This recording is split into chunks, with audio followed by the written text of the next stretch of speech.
Et si la personne que tu aimes n'était pas celle que Dieu veut pour toi? On parle souvent de l'amour comme d'un choix du cœur, mais trop rarement comme d'une direction divine. Pourtant, Dieu, dans son amour parfait, ne reste jamais silencieux quand une relation peut détruire ton avenir ou étouffer ta destinée. Dans cette vidéo, découvre 10 signes clairs que Dieu t'envoie peut-être déjà, non pas pour te briser le cœur, mais pour le protéger. Tu crois que c'est l'amour de ta vie? Il est temps de vérifier si c'est aussi la volonté de Dieu. 1. Quand Dieu te montre les faiblesses de caractère que tu ignorais, tu sais, l'amour est une belle chose. Mais il peut aussi être aveuglant. Il adoucit notre regard, il atténue notre jugement et parfois, il nous empêche de voir ce qui crève pourtant les yeux de tous les autres, des failles profondes de caractère chez la personne qu'on aime. Mais voici une vérité que beaucoup n'osent pas affronter. L'amour n'est pas censé te rendre aveugle, il est censé t'éclairer. Et souvent, quand tu es engagé dans une relation qui ne te mène nulle part, ou qui te met en danger émotionnel ou spirituel, Dieu commence à te montrer des choses. Il ne te punit pas, il ne veut pas te faire peur, mais il veut te prévenir. Ce que tu pensais être un petit défaut passager commence à grandir.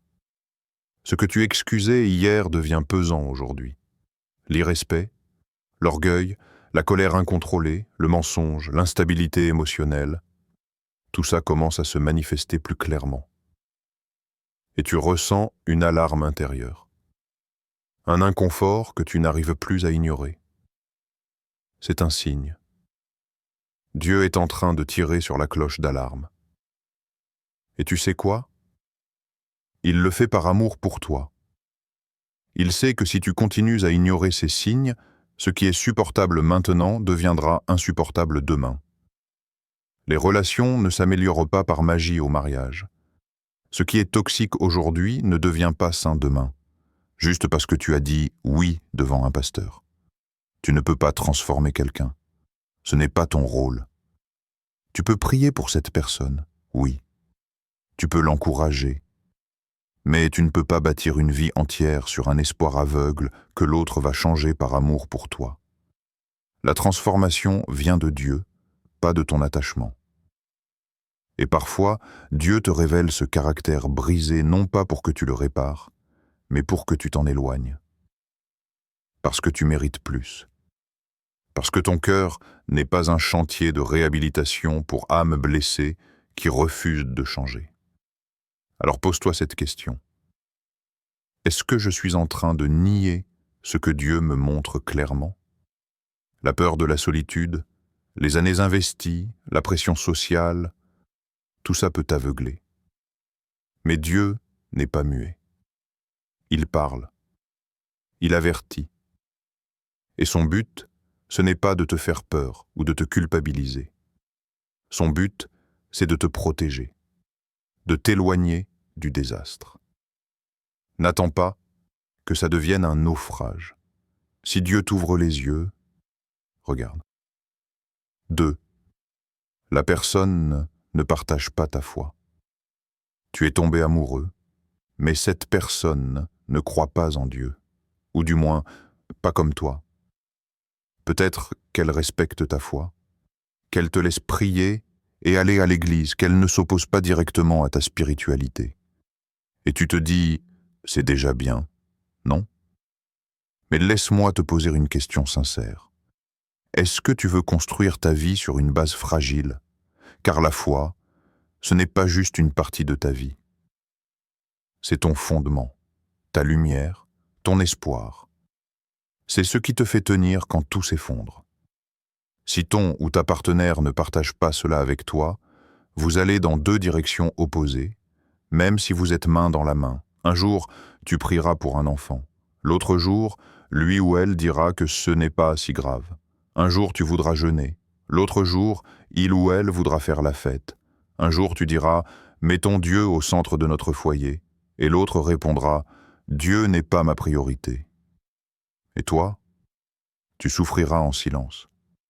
Tu ne peux pas bâtir un avenir solide avec quelqu'un qui ne construit pas sur le même rocher. Oui, l'amour peut naître entre deux personnes très différentes. Mais le véritable amour, celui qui dure, celui qui élève, se nourrit de valeurs communes. Tu espères peut-être que cette personne changera avec le temps. Mais attention, ce n'est pas ton rôle de la changer. C'est celui du Saint-Esprit.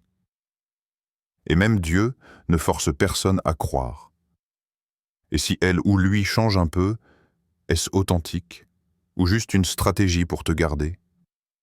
Un jour, les masques tombent et tu risques de te retrouver dans une union douloureuse, sans unité spirituelle, sans direction, sans paix.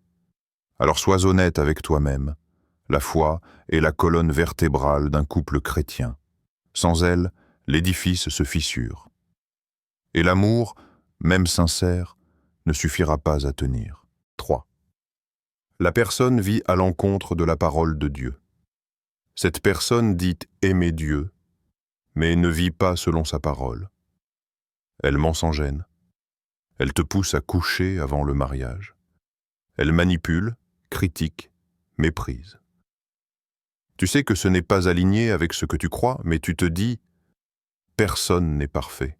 C'est vrai, personne n'est parfait. Mais il y a une grande différence entre lutter contre le péché et vivre dans le péché sans en avoir honte.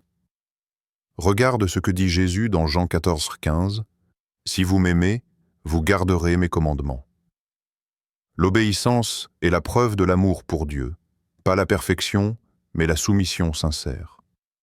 Alors si ton ou ta partenaire t'entraîne sans cesse à compromettre ta foi, s'il ou elle banalise ce que Dieu condamne, si tu dois cacher ta lumière pour rester avec lui ou elle, ce n'est pas de l'amour, c'est de l'esclavage. Tu dois te demander, est-ce que cette relation m'élève ou m'abaisse? Est-ce que je grandis spirituellement ou est-ce que je me refroidis? Un partenaire qui désobéit volontairement à Dieu ne te conduira pas à la bénédiction, mais à la confusion. Ne reste pas attaché à une personne qui te pousse à désobéir à Dieu. L'amour véritable ne te fait pas tourner le dos au ciel. 4. Tu n'as plus de paix intérieure. La paix, ce sentiment paisible, profond, stable, que seul Dieu peut donner. Lorsque tu es dans une relation qui plaît à Dieu, même au milieu des doutes ou des incertitudes, tu ressens la paix. Tu sens que ton cœur est à l'endroit juste, tu sens que ton esprit repose. Mais parfois, ce n'est pas le cas. Tu ressens une tension constante, un doute qui revient chaque fois que tu penses à l'avenir, un malaise que tu n'arrives pas à définir, mais qui est là comme un poids invisible. Tu n'as plus de paix, et c'est souvent la voix silencieuse de Dieu. Il ne vient pas toujours avec le tonnerre. Parfois, il retire simplement sa paix. Et si tu es attentif, tu comprendras que c'est un avertissement. Tu peux essayer de faire taire ce sentiment, d'écouter les amis, de te convaincre que c'est la bonne personne.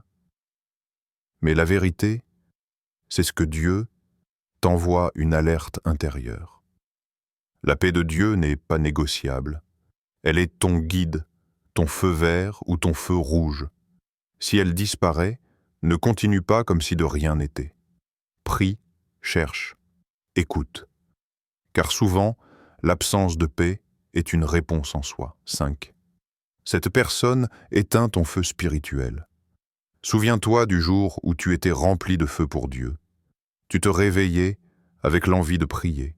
Tu parlais de Jésus avec enthousiasme. Tu servais, tu adorais, tu étais en feu. Mais aujourd'hui, ce feu est faible, presque éteint. Et si tu regardes bien, ce changement a commencé quand cette personne est entrée dans ta vie. Elle ne t'interdit pas de croire, non, mais elle n'encourage pas non plus ta foi. Elle ne prie pas avec toi. Elle s'ennuie quand tu parles de Dieu. Elle trouve tes valeurs exagérées. Tu te sens jugée et isolée et silencieuse. Et lentement, tu t'éteins. Tu ne pries plus autant. Tu es distrait. tu es tiède, tu es sec. Cette personne agit comme un extincteur spirituel. Et même si vous êtes amoureux, même si tout semble beau en apparence, cette relation est en train de tuer ton feu intérieur. Une relation divine ne fait pas de toi quelqu'un de moins spirituel. Elle t'élève. Elle t'attire plus près de Dieu. Elle fait croître ton amour pour lui. Si au contraire, tu t'éloignes de Dieu depuis que tu es avec cette personne, alors tu dois prendre du recul, car rien, ni personne, ne vaut ta relation avec le Créateur. 6.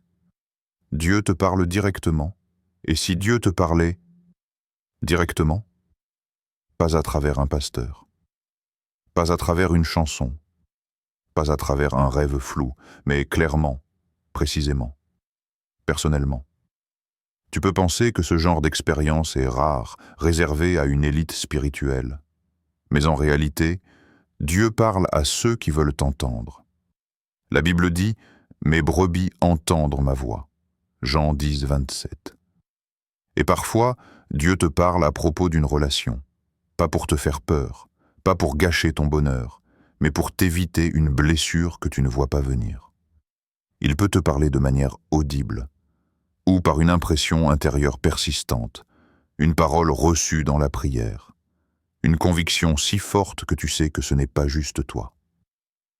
Peut-être que tu ressens qu'il y a quelque chose qui cloche, sans preuve apparente.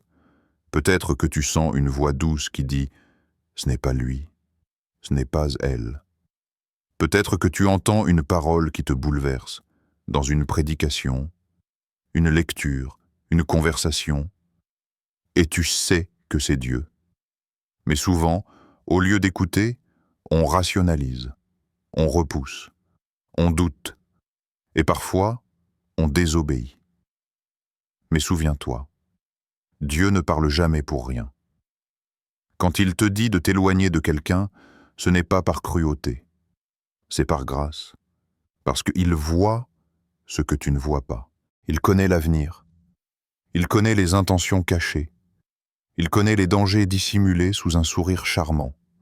Et même si Dieu ne te donne pas tous les détails, l'obéissance te sauve toujours. Oui, c'est dur d'obéir à une voix qui ne te donne pas toutes les réponses. Mais c'est là que la foi entre en jeu, parce que faire confiance à Dieu, c'est croire qu'il sait ce que toi, tu ne sauras jamais. Et si tu as du mal à discerner, retire-toi. Cherche la solitude, le jeûne, le silence. Fais taire les autres voix et dis « Seigneur, parle, je suis prête à t'écouter ». Ce n'est pas étrange, ce n'est pas fou, c'est spirituel et c'est réel. Dieu peut te parler directement pour te sauver d'une mauvaise relation. Encore faut-il que tu sois prêt à écouter. 7. Vos objectifs de vie ne sont pas alignés. Tomber amoureux, c'est facile. Marcher ensemble, c'est autre chose. Beaucoup de relations échouent non pas à cause d'un manque d'amour, mais parce que les directions de vie sont incompatibles. Tu veux bâtir un foyer centré sur la foi, la prière, l'appel de Dieu. L'autre rêve d'une vie sociale, sans contrainte spirituelle. Tu veux être missionnaire ou entrepreneur. L'autre veut rester dans sa zone de confort, travailler tranquille et ne pas réfléchir trop. Et ça, c'est un problème. Parce qu'en amour, vous ne devez pas juste vous aimer, vous devez aller dans la même direction. Deux personnes qui regardent dans deux sens différents ne peuvent pas bâtir une maison ensemble. Tu peux marcher à côté d'un corps, mais tu ne pourras jamais fusionner tes rêves, tes valeurs, ton appel, avec quelqu'un qui ne les partage pas. Tu veux servir Dieu à plein temps, et l'autre ne veut rien avoir à faire avec l'Église. Tu veux un mariage missionnel, une famille en feu pour Jésus, et l'autre veut juste une belle maison et des voyages. Tu veux bâtir une entreprise d'impact, l'autre veut juste vivre au jour le jour. Ce n'est pas qu'il ou elle est mauvais et. Mais si vos objectifs sont fondamentalement opposés, cette relation deviendra un champ de bataille. Pas un partenariat. Le mariage, c'est une alliance de vision. Tu ne choisis pas juste une personne. Tu choisis un futur, une destinée, une mission. Et si cette personne ne peut pas porter ton appel, t'accompagner dans ta mission, ou au moins respecter ta vision, alors Dieu peut t'avertir ainsi. Je ne vous ai pas créé pour avancer ensemble. Mais deux personnes formidables peuvent être incompatibles à cause de leurs vocations différentes. Et c'est difficile à accepter, je sais. Mais c'est nécessaire. Parce qu'il vaut mieux être seul dans sa mission que marié à quelqu'un qui la combat. Il vaut mieux faire équipe avec Dieu que se lier à quelqu'un qui ne comprend pas ta direction. Alors regarde au-delà de l'amour, regarde à la vision et pose-toi cette question simple mais cruciale. Est-ce que cette personne peut marcher avec moi, là où Dieu m'appelle à aller? 8. Dieu t'avertit par des rêves ou des visions. Parfois, Dieu choisit de te parler la nuit. Pendant que ton esprit est calme, que tes pensées ne crient plus, que tes émotions dorment, Dieu agit.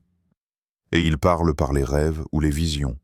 Ce n'est pas nouveau. Dans la Bible, Joseph, Daniel, Pierre, Paul, tous ont reçu des avertissements ou des directions claires par des rêves. Dieu utilise encore aujourd'hui ce canal pour nous alerter. Mais la question est, es-tu à l'écoute? Peut-être que tu as fait un rêve étrange plusieurs fois.